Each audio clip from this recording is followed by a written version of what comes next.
Stick around for today's gameplay video, but first...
Hello and welcome to this spooky cafe where the dead roam, terms like yikes and boomers are thrown around, and many tricky questions of mortality arise.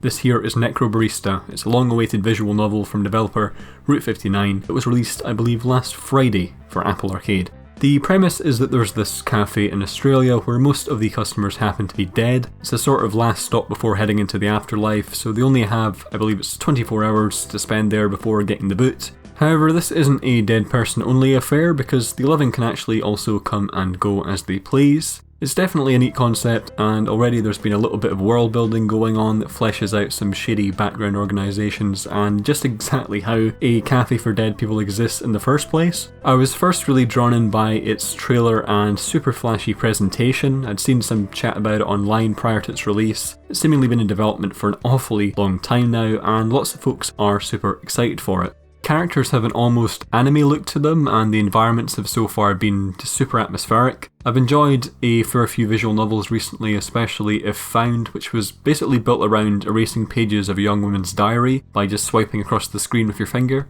It was a super simple interactive feature that nevertheless was used to great effect and combined incredibly well with the very personal tale at its core. This one mixes things up a bit as well by letting you roam around some of its fully 3D environments. So for example, there's a rainy alley and of course the cafe itself.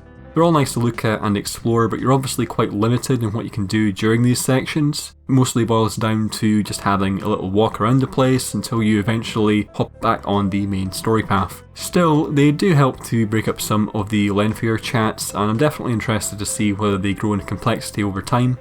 Also, even during some of the more drawn out chats, there's usually some camera movement or small visual flourishes that you'll see. The camera is almost just constantly jumping around the place, and it's always interesting to see where exactly they're going to place it next in the scene. It's absolutely preferable to just static screens and rows upon rows of text. Anyway, I'm not super far in as of yet, but it is mostly likeable enough. I do occasionally find myself tuning out a little bit during some of the lengthier dialogue sections, but then the flashy animations and slick presentation usually give me a little shake and wake me back up again.